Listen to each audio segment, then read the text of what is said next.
అండి, welcome to హన్విక్ vlogs. ఈ recipe అయితే ప్రెగ్నెంట్ లేడీస్కి పర్ఫెక్ట్గా సెట్ అవుతుందండి. ప్రెగ్నెంట్ లేడీస్ రోజు పల్లీలు, బాదము, పిస్తా, వాల్నట్స్ ఇవన్నీ నానబెట్టుకొని తినడం కష్టం అవుతుంది కదా. మనకేమో క్రేవింగ్స్ ఉంటాయి. సో పొద్దున్నే వాటిని తినాలంటే చాలా కష్టంగా ఉంటుంది కదా. సో వాళ్ళ కోసం అని చెప్పి ఈ రెసిపీ చేశానండి నేను. ఇదైతే మంచిగా బెల్లం యూస్ చేసి చేస్తామండి. బెల్లం వల్ల మనకు ఐరన్ కూడా వస్తుంది, అలానే మంచిగా హెల్దీ కూడా. సో ఎలా చేయాలో ఈ రెసిపీని అయితే చూడండి, పర్ఫెక్ట్గా చాలా బాగుంటుందండి. ఇలా చేసుకొని అయితే డైలీ ఒక్క లడ్డు ఆర్ ఒక్క చెక్క తింటే చాలండి, మనకి అన్ని విటమిన్స్ అందుతాయి. మంచిగా ఇలా చేసుకొని తినండి హెల్దీగా. సో దీనికోసమని ముందుగా ఏం చేసుకోవాలంటే బాదం పప్పుని సన్నగా కట్ చేసుకోండి, అవి 1 కప్ తీసుకోండి. అలానే పల్లీలు కూడా 1 కప్ తీసుకోండి. అలానే వాల్నట్స్ కూడా 1 కప్ తీసుకోండి. అలానే జీడిపప్పు కూడా 1 కప్ తీసుకోండి. ఇక నేను పిస్తా పప్పు తక్కువ తీసుకుంటున్నానండి, ఎందుకంటే ఉప్పగా ఉంటే మనం ఎక్కువ ఉప్పు ఉంటే తినలేం కదా బెల్లంలో. సో అందుకని చెప్పి తక్కువ తీసుకుంటున్నాను. మీరు కావాలంటే అది కూడా ఈక్వల్ క్వాంటిటీ తీసుకోవచ్చు, 1 కప్ తీసుకొని చేసుకోవచ్చు. సో మంచిగా వాటన్నిటిని సన్నగా కట్ చేసుకొని అలా మీడియం ఫ్లేమ్లో పెట్టుకొని వేపుకోనండి. వాటిని గోల్డెన్ బ్రౌన్ కలర్ వచ్చేటట్టు వాటన్నిటిని అయితే వేపుకోవాలి. కొంచెం టైం పడుతుంది. హై ఫ్లేమ్లో పెట్టుకొని వేపుకోకూడదండి, మీడియం ఫ్లేమ్లో ఆ సిమ్లో పెట్టుకొని మాత్రమే దగ్గరుండి వాటిని కలుపుకుంటూ వేపుకోవాలి. మంచిగా గోల్డెన్ బ్రౌన్ కలర్ రావాలండి, మంచిగా వేగాలి. అవి వేగితేనే టేస్ట్ అన్నది చాలా బాగుంటుంది. మంచిగా వేగనివ్వండి. వాటిని మధ్య మధ్యలో అలా అనుకుంటూ ఉండండి, అవి తునిగిపోతాయి, మంచిగా సన్నగా అవుతాయండి. ఒకవేళ తునగపోతే మాత్రం మనమైతే తర్వాత క్రష్ చేసుకుందాము. చూడండి, వీలైనంత సన్నగా కట్ చేసుకోండి వాటిని.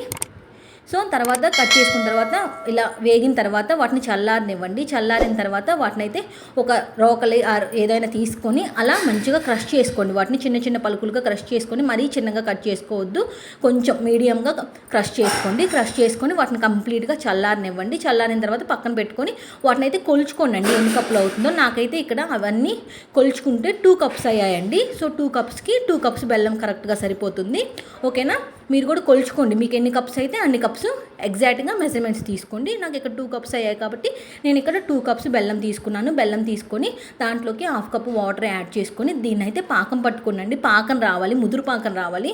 ముదురు పాకం వస్తేనే మనకి చెక్క అనేది పర్ఫెక్ట్గా వస్తుంది. సో బెల్లాన్ని అయితే వడకట్టుకోండి, ఏమన్నా నలకలు అవి ఉంటే పోతాయి. వడకట్టుకొని మంచిగా పాకం పట్టుకోండి. చెప్పాను కదా, ముదురు పాకం రావాలండి. వీటికి నెయ్యి యాడ్ చేసుకోండి. ఒక 4 టేబుల్ స్పూన్ నెయ్యి యాడ్ చేసుకోవడం వల్ల చాలా హెల్దీ అండి, చాలా బాగుంటుంది టేస్ట్. సో బాగా ముదురు పాకం రావాలి. అలా చూసుకుంటే టంగ్ అండ్ సౌండ్ రావాలండి. సో మధ్య మధ్యలో చెక్ చేసుకుంటూ ఉండండి. మనకు టంగ్ అండ్ సౌండ్ వచ్చి గట్టిగా ఉంటే ముదురు పాకం వచ్చినట్టు. బాగా ముదురు పాకం రావాలి. ముదురు పాకం వస్తేనే చాలా బాగుంటుంది. మీరు దగ్గరుండి మంచిగా చేసుకోండి. ఇప్పుడు ముదురుపాకం వచ్చిన తర్వాత ముందుగా మనం ప్రిపేర్ చేసుకున్న దాన్నంతా దాంట్లోకి వేసేయండి. ఎగ్జాక్ట్గా సరిపోతుంది 2 కప్స్కి 2 కప్స్. సో వాటన్నిటిని మంచిగా కలుపుకొని ఇప్పుడు పక్కన ప్లేట్కి గీ రాసుకోండి. గీ రాసుకుంటే ఏంటంటే చెక్క అనేది పర్ఫెక్ట్గా విడిపోతుంది మనకి ఆరిన తర్వాత.